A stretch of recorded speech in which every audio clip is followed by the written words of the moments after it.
Welcome to Six Count. I'm your host, Zara Wild, bringing you the jazz and swing scene from the Capital Region.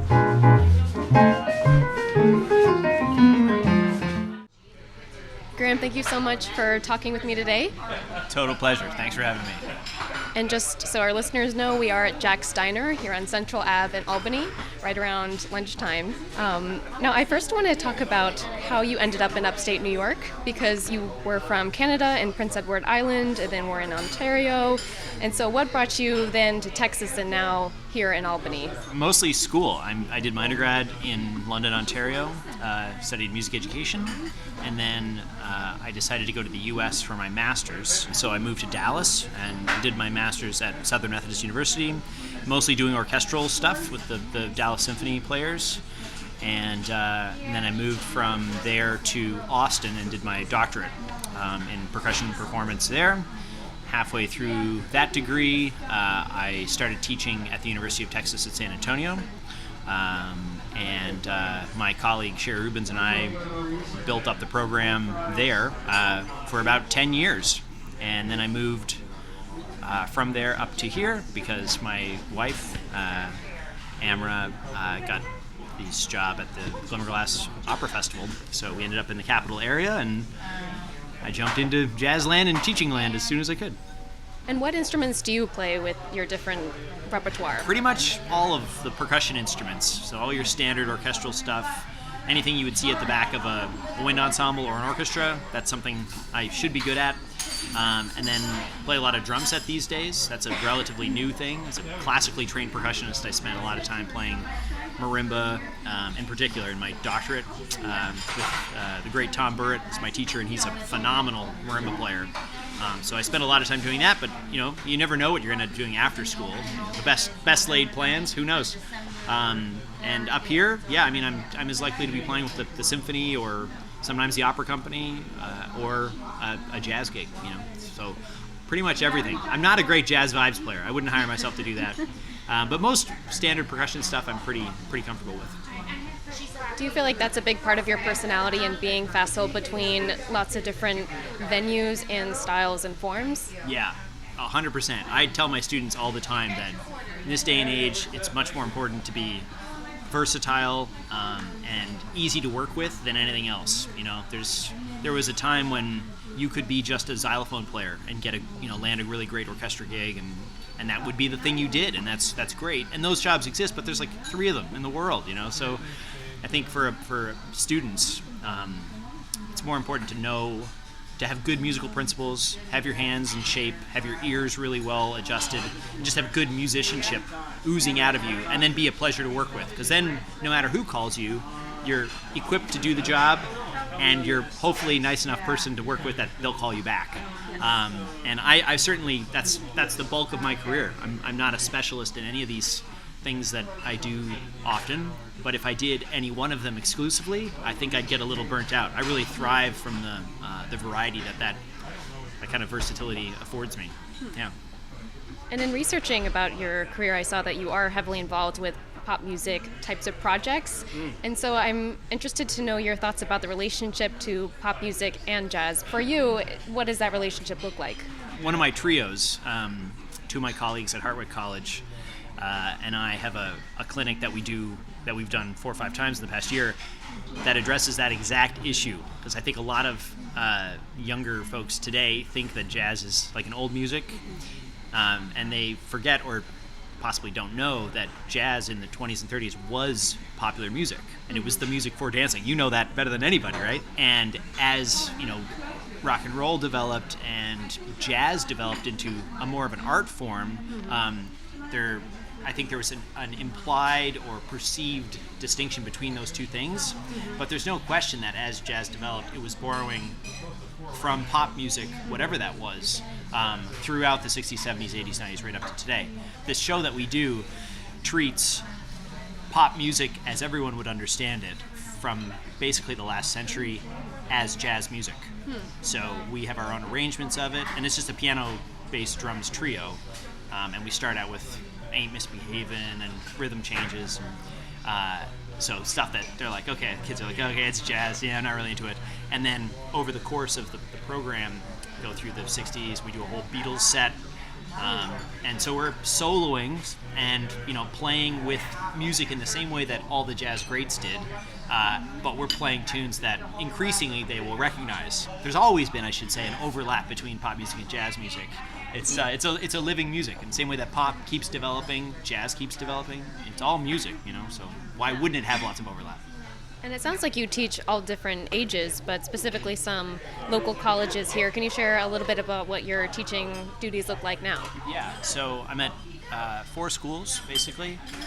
College of St. Rose, Hartwick College, Rensselaer Polytech, and I'll be at SUNY Oneonta as well next year. And at various places I'm doing very kind of straight-ahead percussion lessons, so one-on-one private lessons or drum set lessons. I direct percussion ensembles at the schools. That's one of my favorite things. Totally not jazz-related. It's one of my favorite things. And then also jazz history and rock and roll history. So a lot of variety. And so tell me about what gigging looks like now. I know you from the Speakeasy 518 where you play often, but it looks like you also have got some gigs in Saratoga. Yeah, I think pretty much any of the the good spots to play. I've been really fortunate to be welcomed in there. Definitely the Speakeasy. 9 Maple's a great place to see a lot of really good players in Saratoga. I've been really fortunate to play with Chuck Lamb Trio at Cafe Lena at a lot of their. I think it's the first Tuesday of each month. They have a really phenomenal soloist come, and he puts together a band as a supporting group.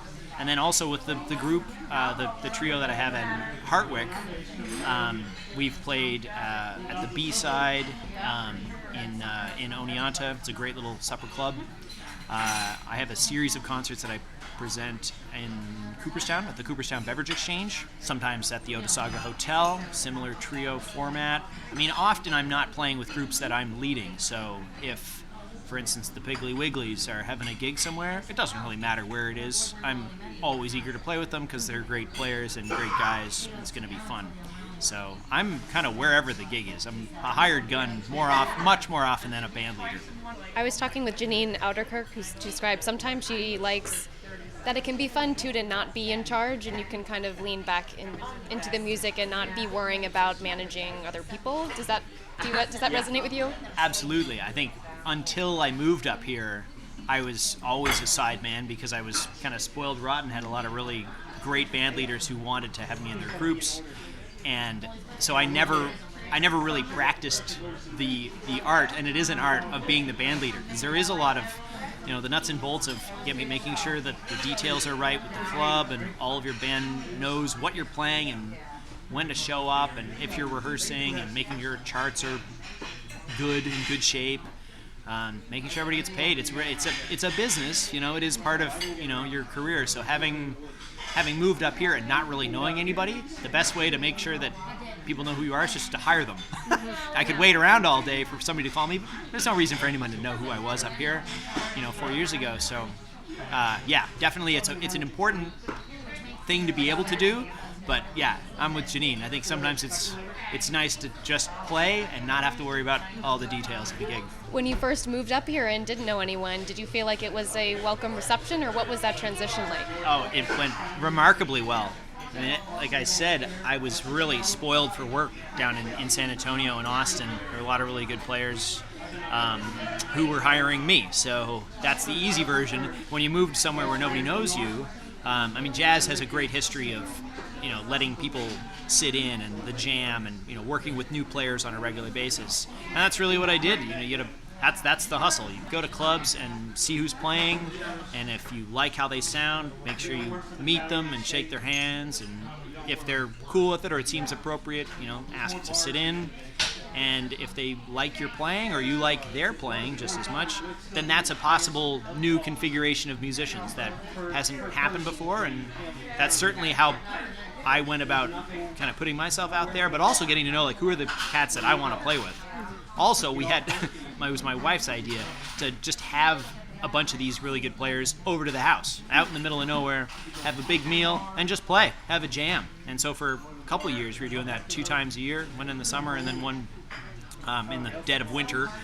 And it was just a good way to like make sure the hang was cool, because the playing is one thing, but like any job, like the relationships on the gig and the hang factor, if that's not really good, everything else is not as hot. So 51% of the gig is the hang, and if that's not happening, then the gig's not really that cool. So yeah, I mean, you go out, see people play, and then hire them. I like that. We'll be right back with Six Count. I'm your host, Zara Wild. Stay with us.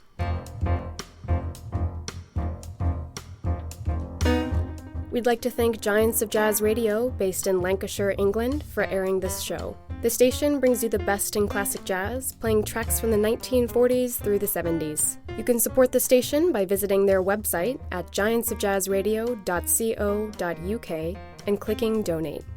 And now, back to the show.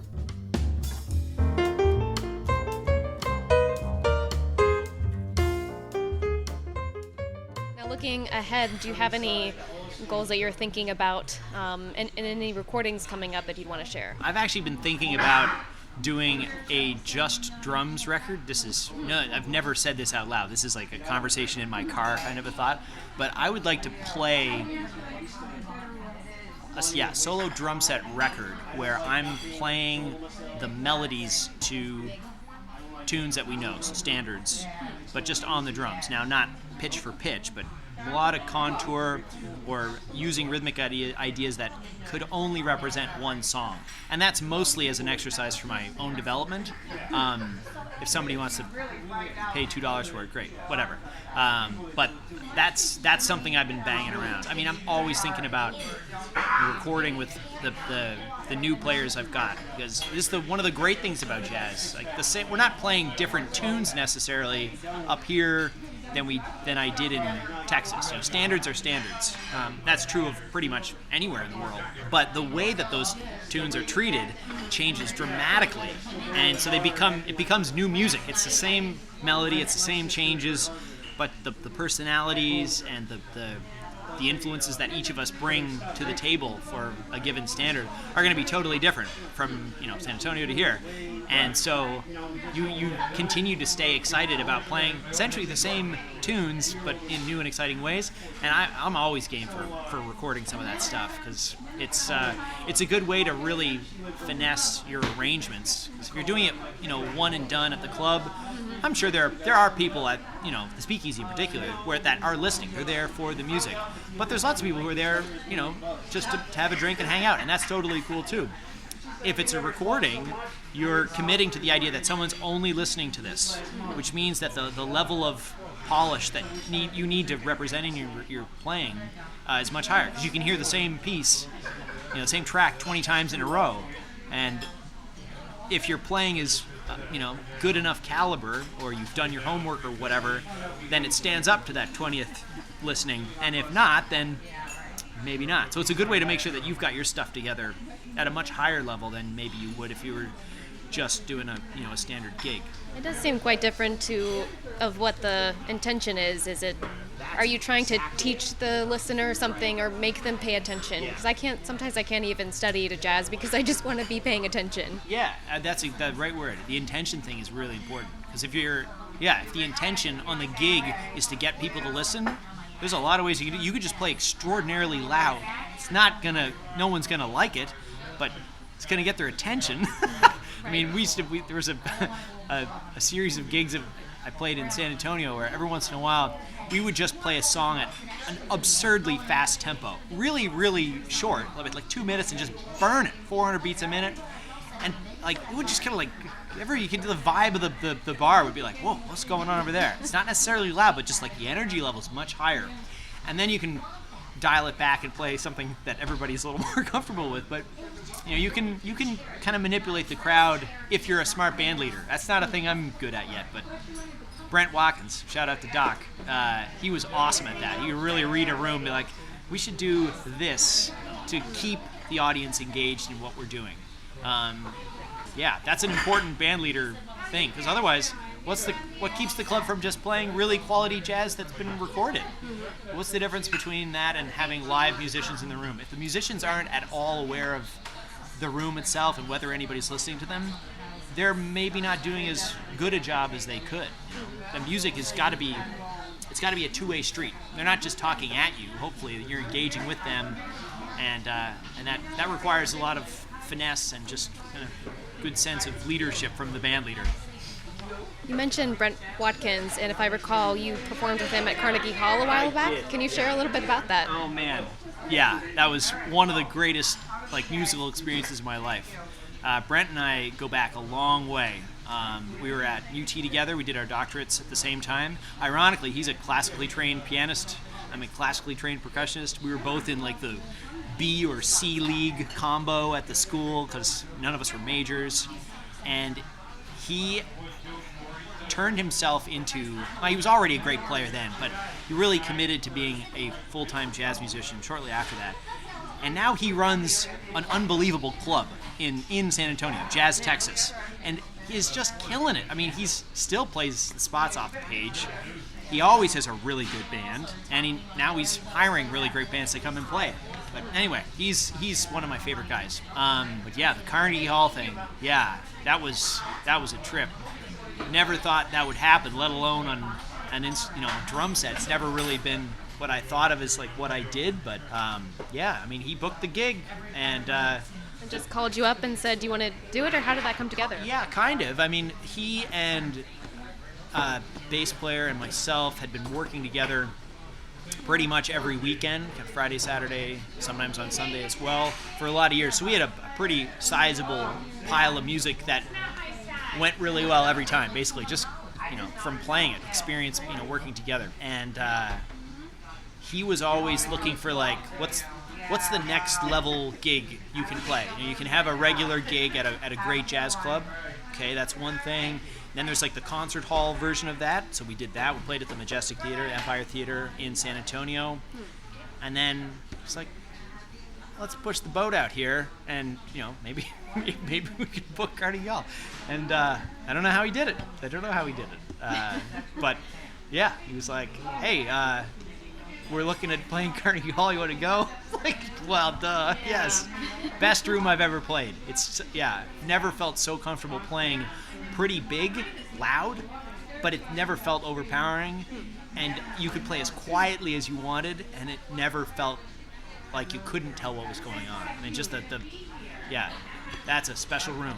It was a great night. The whole family came to town. A lot of people came out of the woodwork for that. It was really, really special. I mean, we've been talking about audiences, and you really can't get a better audience probably than Carnegie Hall, because they are there and they know about jazz and they are here for it. Yeah, I mean, it was, in that sense, it's kind of nerve-wracking because New York is kind of, that's where it's at, jazz-wise, it's the happening spot. Yeah, knowing that your audience is probably got pretty high standards. You gotta show up. I still get the willies thinking about it. That's very special thing. Well, we're almost out of time. Is there anything else you'd want to share about your career? And this also airs on Giants of Jazz radio, which is broadcast from the UK. So anything you'd want to share? We're not just talking about Capital Region, but hopefully across the pond as well. Man, yeah, London's got a great young jazz scene. There's a lot of hip stuff going on out there. Talk about overlap of pop and jazz styles. There's great documentary, We Out Here, I think it's called. Check that out. What else? No, this is a total pleasure. Thank you so much for having me on. It's been great to be welcomed into the jazz scene here in Albany. I hope it continues like this. It's been really fun. Well, thank you so much. I really appreciate it. My pleasure. Thank you for listening to Six Count. I'm your host, Zara Wild, and that was Graeme Francis. This show is listener supported. If you're interested in contributing to the project, you can find the link to our donations page on our website at sixcount.simplecast.com. Your support is greatly appreciated. You can let me know what you thought of the episode or who I should speak to next by emailing me. I'm at sixcountpodcast@gmail.com, or you can find me on Twitter at sixcountpodcast.